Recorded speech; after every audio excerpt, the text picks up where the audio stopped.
할렐루야. 오늘도 주님이 주시는 귀한 은혜가 우리 좋은 이웃교회 모든 성도님들의 삶의 자리에 충만하게 임하시기를 주님의 이름으로 간절히 축원합니다.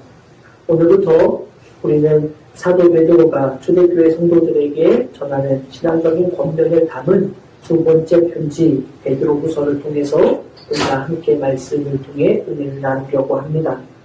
이 말씀이 초대교회 성도들뿐만이 아니라 바로 지금 이 오늘날 우리가 살아가는 모든 성도들의 삶의 자리에 주시는 하나님의 음성이 되기를 바랍니다.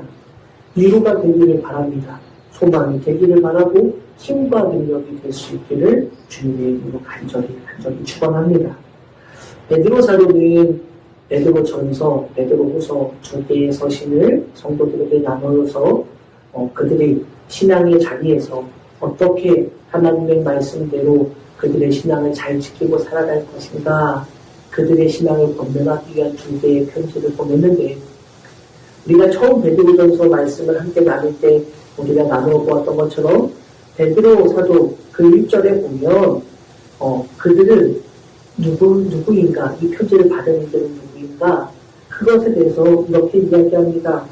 본도, 갈라디아, 갑바도기아, 아시아, 비두니아 많은 곳에 흩어져 살고 있는 나그네들에게 이 편지를 보낸다 라고 하면서 많은 성도들에게, 당시에 그렇게 흩어져 살고 있던 성도들에게 너희들의 신앙적인 권면을 위해 이 편지를 보낸다 라고 이야기했었습니다. 그래서 이 편지는 단순히 어느 한 교회 성도들에게만, 특별히 예를 들어서 고린도전서 아니면 고린도 교회가 가지고 있는 문제에 대해서 바울이 답변을 하는 편지라고 한다면, 베드로 전서든 베드로 후서든 이 베드로의 편지들은 어떤 하나의 특정한 교회가 아니라 모든 전반적인 모든 초대교회의 모든 성도들이 함께 읽으면서 너희들이 이렇게 믿음을 지켜나가라 라고 그렇게 편지를 기록하고 있는 것입니다. 자, 그러면 전에도 한번 이야기했던 적이 있었던 것 같은데, 편지를 보내는 말입니다. 누가 편지를 보내는가, 발신자가 누구인가 라는 것을 기록하고, 그리고 수신자가 누구인가 라는 것을 기록하게 되겠죠. 오늘 1절의 말씀에 보면 베드로 사도는 이 발신자, 편지를 보내는 사람이 누구인가에 대해 이렇게 이야기합니다. 예수 그리스도의 종이며 사도인 시몬 베드로는 우리 하나님과 구주 예수 그리스도의 의를 힘입어 동일하게 보배로운 믿음을 우리와 함께 받은 자들에게 편지하노니 라고 1절에서 이렇게 말하고 있습니다. 그러면 이 편지를 보내는 발신자는 누구입니까? 네, 예수 그리스도의 종이며 사도인 시몬 베드로, 바로 이게 발신자를 말해주고 있는 것입니다. 여기서 우리는 베드로 사도가 자신을 가리켜 예수 그리스도의 종이며 사도라고 말하는 것을 주목해 보아야 합니다. 처음 편지였던 베드로 전서에서 사도 베드로는 자신을 무엇이라고 이야기했느냐, 예수 그리스도의 사도 베드로는이라고 이렇게 자신을 소개한 바가 있습니다. 그런데 후서에서는 자신을 그리스도의 종, 그리고 그리스도의 사도라고 이렇게 말하고 있습니다. 이 표현을 통해서 우리는 생각해 볼 것이 있습니다. 사도, 전에도 함께 말씀을 나눴던 적이 있었는데, 사도라는 이 단어는 보내심을 받았다라는 뜻입니다. 그럼 예수 그리스도의 사도라고 말한다면, 이 베드로가 자신을 가리켜 예수 그리스도의 사도라고 말하고 있는데, 그렇다고 본다면 이것은 무슨 이야기냐? 예수 그리스도로부터 무엇을 받았다? 보내심을 받았다. 예수 그리스도로부터 부르심을 받았다라는 그러한 것으로 우리는 이해할 수 있습니다. 바로 자신의 정체성을 나는 예수 그리스도로부터 불려져서 보냄을 받은 사람이라고 사도 베드로는 자신을 그렇게 말하고 있다라는 것입니다. 사랑하는 여러분, 성도들은 자신의 정체성을 분명히 알아야 됩니다. 사도 베드로는 자신이 누구냐?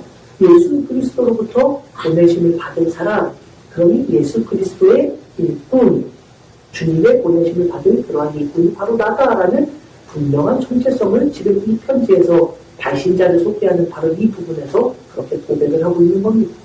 여러분, 우리도 마찬가지예요. 성도들도 자신의 정체성을 분명히 알아야 합니다. 자신을 소개하는 바로 여기서부터 베드로 사도가 자신은 이러한 정체성을 가지고 있다라고 말하는 것처럼 성도들도 우리도 마땅히 이러한 믿음의 고백을 가지고 신앙의 정체성을 가지고 살아야 합니다. 왜 그렇습니까? 오늘 왜 우리도 사도 베드로는 당연히 사도라고 주님이 불러주셨으니까 그럴 수 있다라고 하지만 왜 우리도 그런 정체성을 가져야 하는가? 1절에서 사도 베드로가 말하고 있는 이 말씀을 보면 그 이유를 알 수 있습니다. 자, 1절에 사도 베드로가 내가 발신자가 이러이러하다라는 것을 말한 이후에 그 다음에 수신자를 말하는데 수신자를 뭐라고 이야기합니까?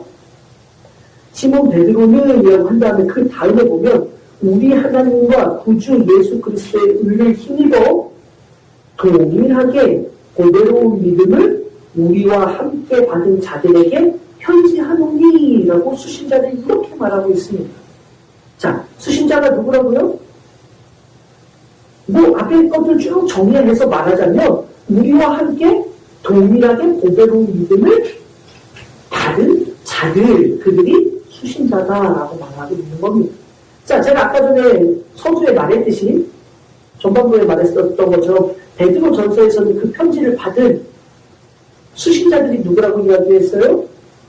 전서에서 뭐라고 이야기했습니까? 수신자를 본도, 갈라디아, 갑바도기아, 아시아, 비두니아 이렇게 흩어진 나그네들 곧 하나님 아버지의 미비하심을 따라 성령이 거룩하게 하심으로 순종함과 예수 그리스도의 피부임을 얻기 위하여 택하심을 받은 자들에게 편지한다라고 사도 베드로는 베드로 전서에서 그렇게 얘기했어요. 그래서 모든 성도들이 이야기하는 것이다라는 것을 바로 조금 전에 이야기했죠.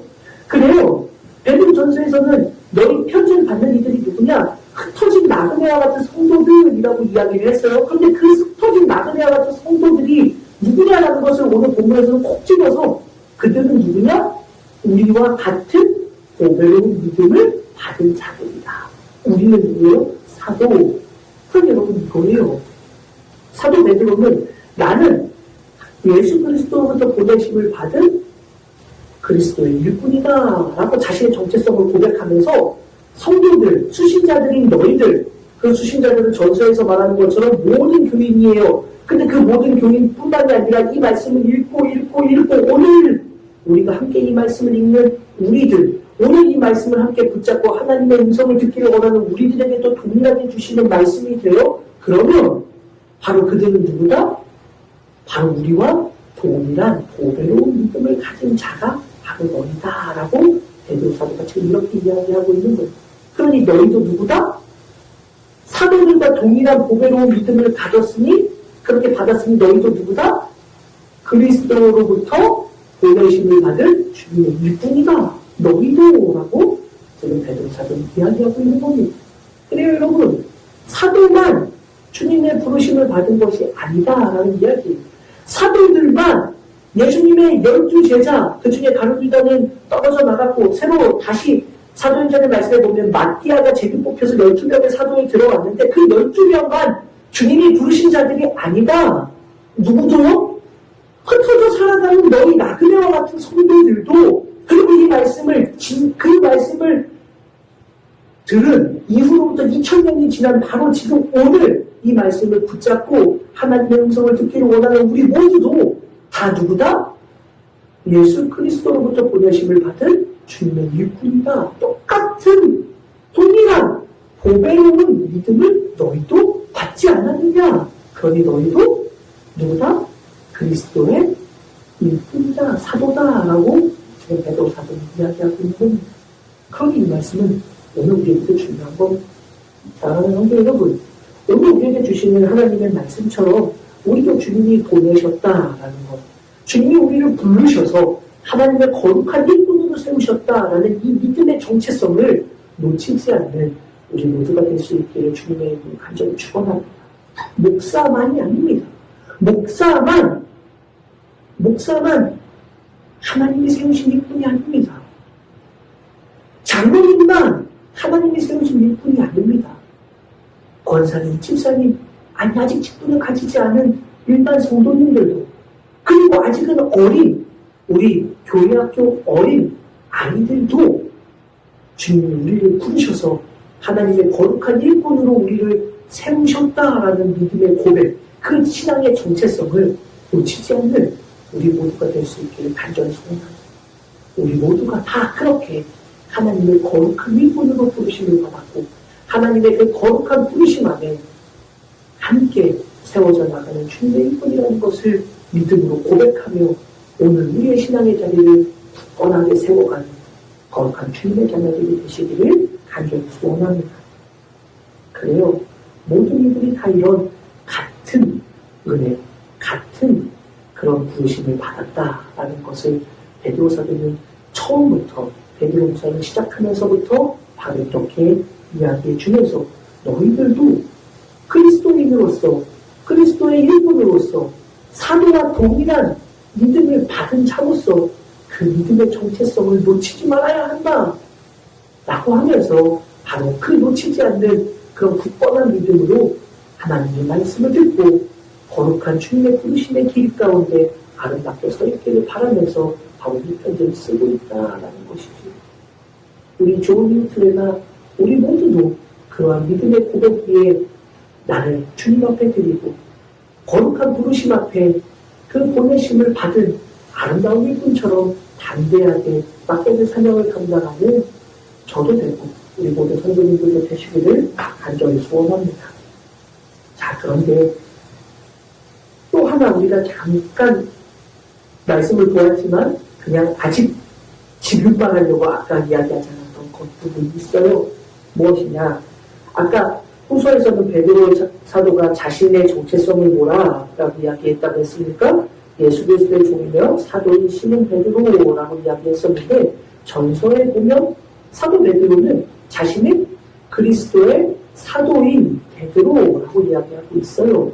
그러면 여러분 자 생각해 보세요. 종과 사도 이것이 그리고라는 접속사를 통해서 연결되고 있는데 이 말을 생각해 보면 그리스도의 사도 베드로전서에서도 그리스도의 사도라고 이야기했고 오늘 본문에서도 그리스도의 사도라고 이야기하고 있는데 이것을 그리스도의 종과 연결해서 동일 접속사를 연결하고 있단 말이에요.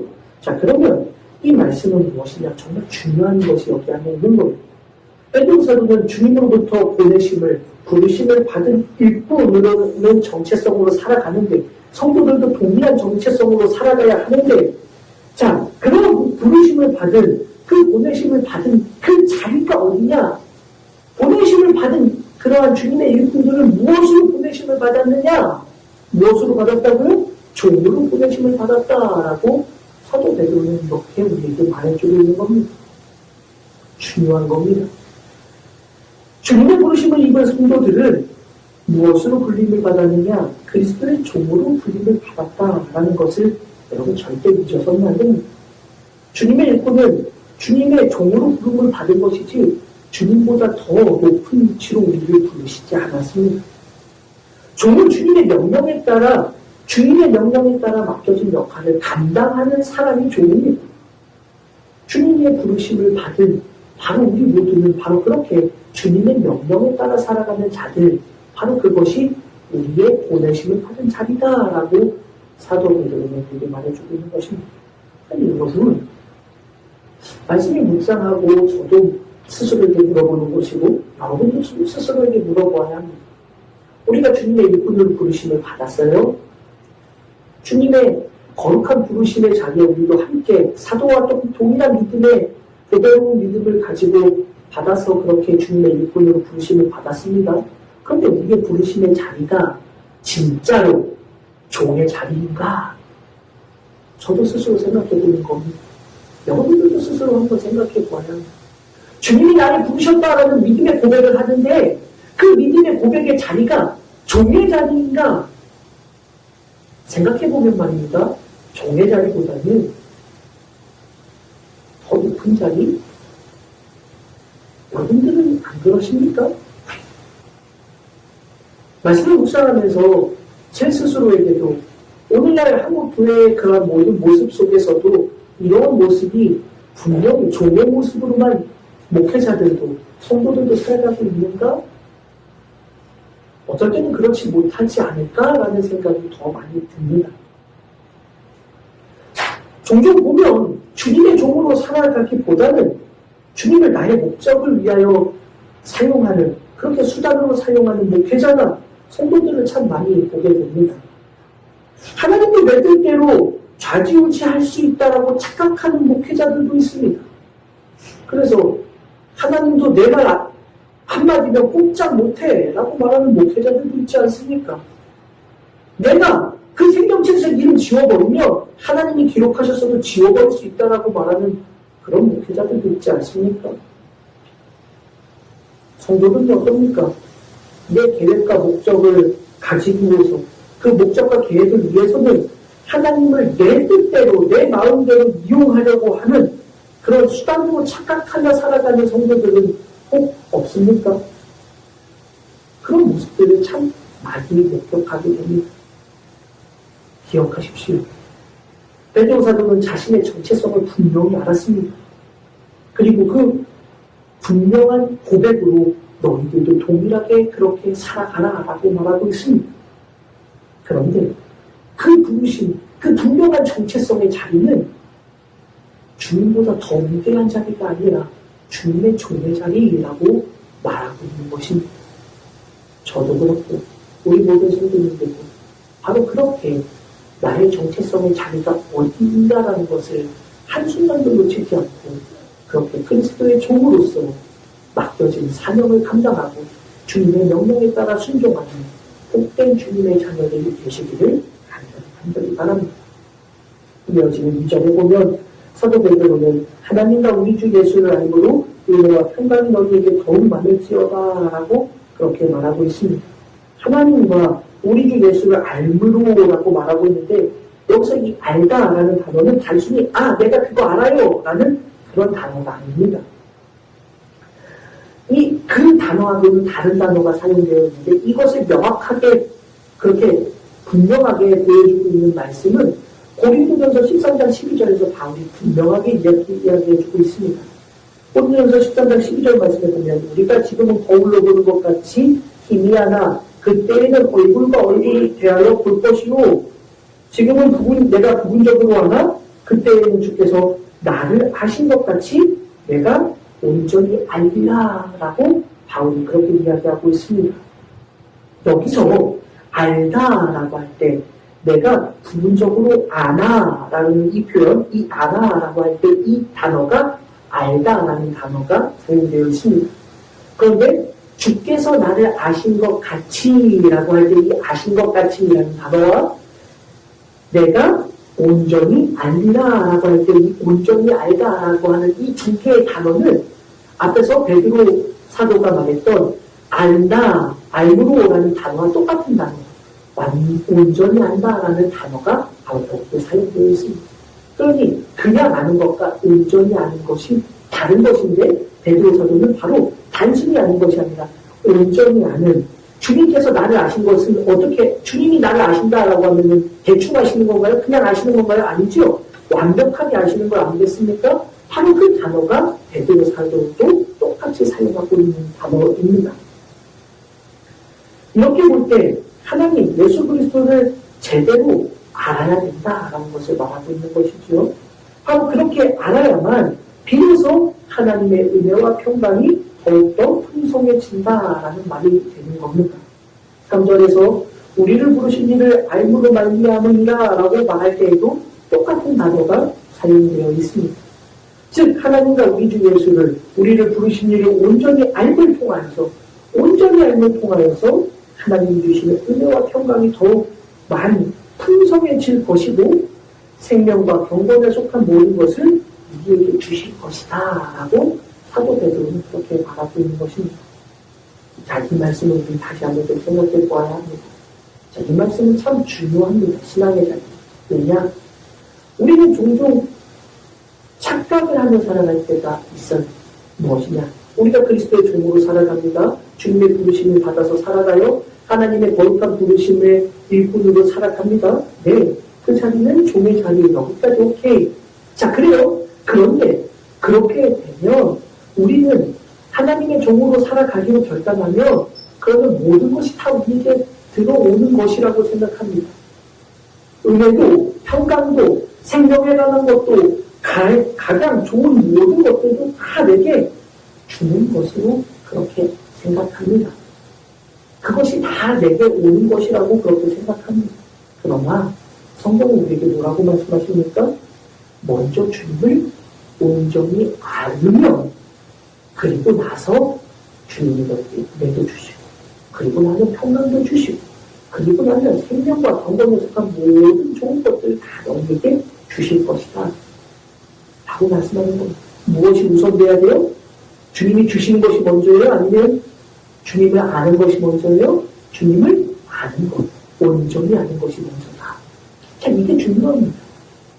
여러분, 주님을 온전히 알아야 하나님의 은혜가 우리에게 임하는 겁니다. 하나님의 이 은혜를 받고 나면 내가 주님을 잘 알아가 볼게요가 아니라 하나님이 내게 이것도 주시고 저것도 주시고 좋은 거 다 주시면 그리고 나면 내가 하나님 앞에 이렇게 하나님을 잘 알아가면서 살아갈게요가 아니라 하나님을 먼저 알고 잘 알아야만 하나님이 우리에게 은혜를 주신다라는 것을 성경은 우리에게 말씀해주고 있는 것입니다. 여러분 기억해야 됩니다. 주님을 제대로 아는 것이 먼저입니다. 주님을 온전히 아는 것이 먼저입니다. 자, 근데 여러분 안다. 여러분 전도 나가면요 애들한테 뭐 과자, 사탕 뭐 이런 거 나눠주고 막 이러면은 부활절 때 계란 나눠주고 그러면요 여러분 부활절에 계란 나눠주면은 사람들이 가장 먼저 알아요.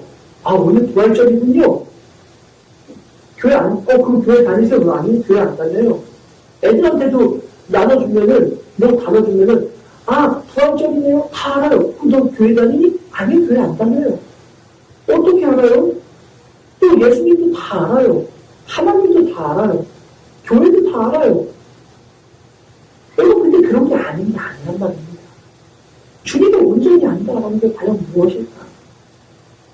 제가 참 좋아하는 말씀 중에 하나 호세아서 6장 3절의 말씀에 보면 힘써 여호와를 알자라는 이야기를 호세아 선지자가 이야기를 합니다.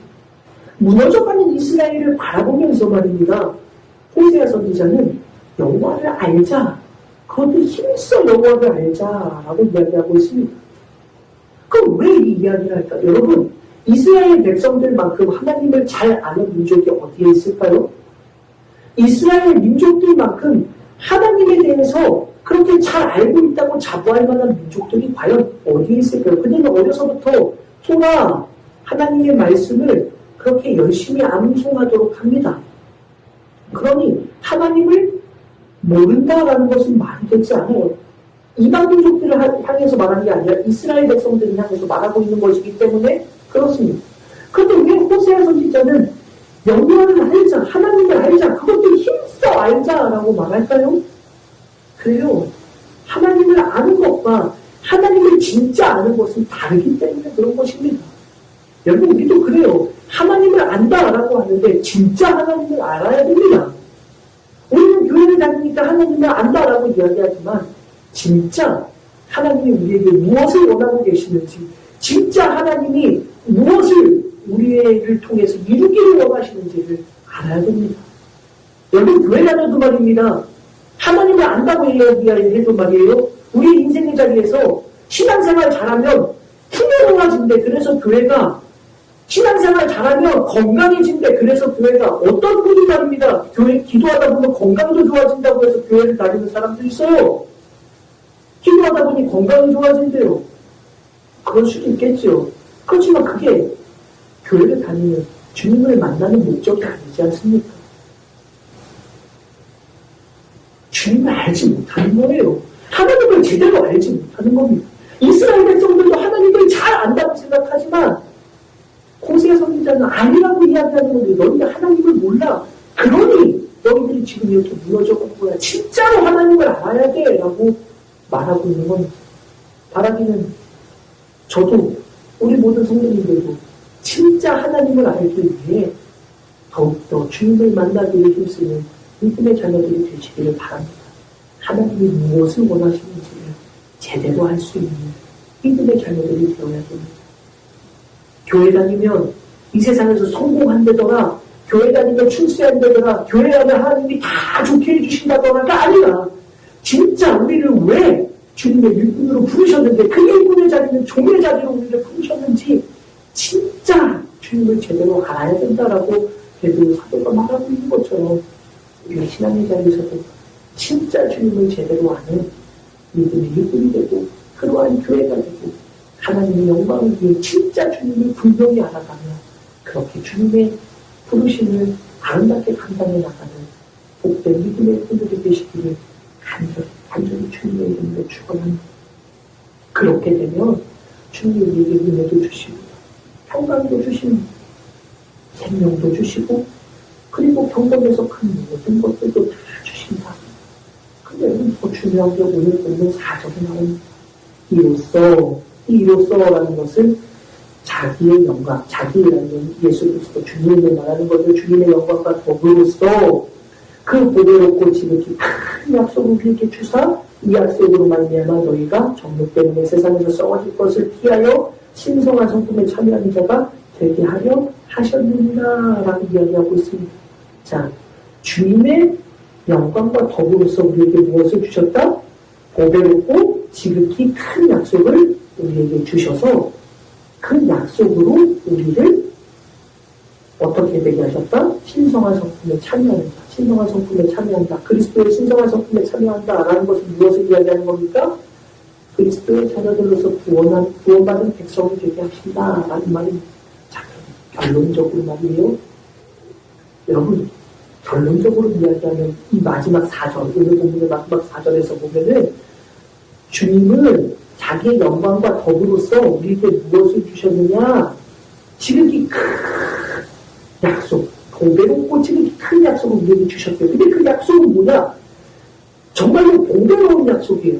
그리고 지극히 가장 큰, 최상급으로 되어 있어요. 가장 좋은 약속을 우리에게 주셨대요.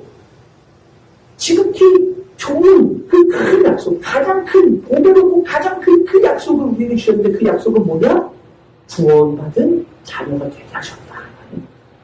여러분 정말 이게 중요합니다. 여러분 교회 왜 다니십니까? 여러분 좋은 이야기 들으려고 교회 다니는 사람들도 있어요. 근데 좋은 이야기는요 절에서도 합니다.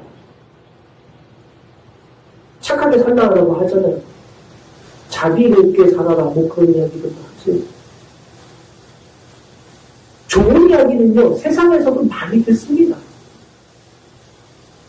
돈만 가지고 어디를 가면 마음껏 들을 수 있어요. 좋은 이야기들은 세상 곳곳 어디에서도 들을 수 있습니다. 출세를 위해서라면, 여러분, 출세를 위해서라면 교회 오는 것보다 그 시간과 그 무력 다른 데 투자하는 게 더 빠를 수도 있어요. 왜 교회를 다니십니까? 건강을 위해서라면 지금 산에 올라가는 게 더 좋을 수도 있지요. 바로 여기에 우리가 그리스도의 일꾼으로 보내심을 받은 종의 자리에서도 그 막걸리 사명을 감당하며 주님을 힘써 알면서 노력하며 몸부림치며 주님의 거룩한 부르심 앞에 나아가는 믿음의 힘이 되어야 되는 이유가 바로 여기에 있습니다. 주님이 주십니다. 주님의 영광과 더불어서 우리에게 주시는 그것이 무엇이냐? 고백고 가장 큰 그 어떤 것보다 더욱더 큰 약속, 그 약속을 우리에게 주셨는데 그 약속은 무엇이냐? 구원, 우리의 영혼의 구원이라는 것을 잊지 말아야 합니다. 사랑하는 여러분, 바로 그것 때문에 우리는 오늘도 예수 그리스도를 바라보며 살아가는 겁니다. 사도들은 그래서 복음을 전할 때 다른 걸 전한 게 아닙니다. 주 예수를 믿으라. 그리하면 너와 내 집 구원을 받으리라.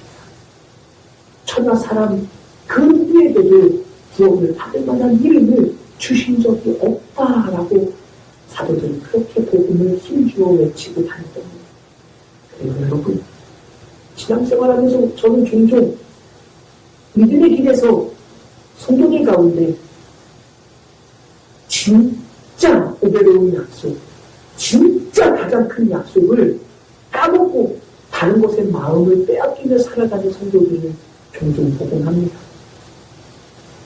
그럼 여러분, 진짜 보배로운 약속, 하나님이 주실 수 있는, 예수 그리스도께서 우리에게 주실 수 있는 가장 큰 약속, 가장 최고의 선물은 이 세상의 것이 아니라 우리의 영혼의 구원에 있다는 것을 기억하는 믿음의 자녀들이 되시기 바랍니다.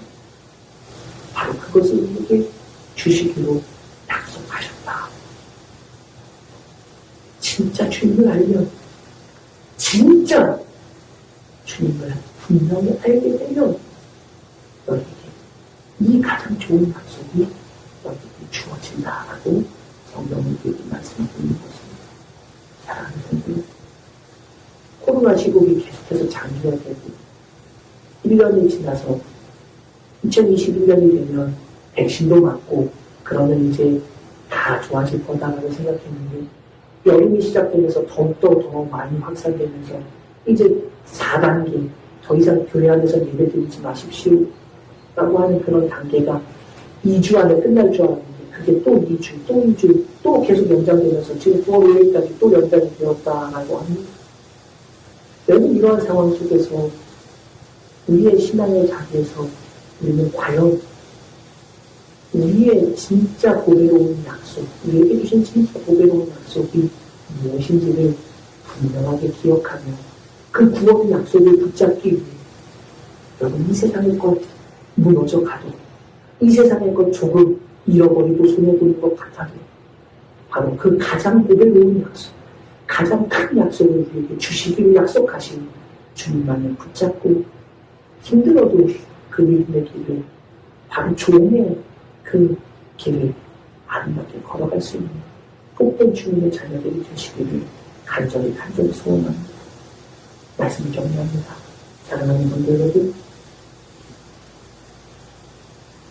우리 모두 주님의 부르심을 받았다라는 말씀을 굳게 붙잡으시고 바로 그 부르심의 자리는 종의 자리라는 것을 항상 잊지 마시고 하나님이 더욱더 힘써하며 예수 그리스도를 더욱더 온전히 알아가므로 우리에게 주시는 그 풍성한 힘 그리고 가장 중요한 구원의 약속을 놓치지 않는 주님의 자녀들로 오늘도 살아가실 수 있기를 주님의 이름으로 간절히 축원합니다. 기도하겠습니다.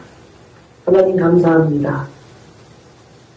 우리를 보내신, 우리를 부르신 그 자리, 종의 자리를 기쁨으로 감당하게 하여 주시고 아버지 하나님, 하나님을 주님을 더욱더 깊이 온전히 알아가므로 우리에게 주시는 놀라운 은혜를 그 중에서도 보배롭고 가장 큰 약속, 영혼의 구원을 허락하신 그 놀라운 은혜를 붙잡고 비록 힘들지만, 비록 코로나 상황 속에서 어렵고 고통스럽지만 우리의 믿음의 길을 더욱더 분명히 아름답게 걸어갈 수 있는 주님의 자녀들 될 수 있도록 함께하여 주시고 축복하여 주시고 붙들어 주옵소서. 감사를 드리며 거룩하신 예수님의 이름으로 간절히 올리옵나이다. 아멘.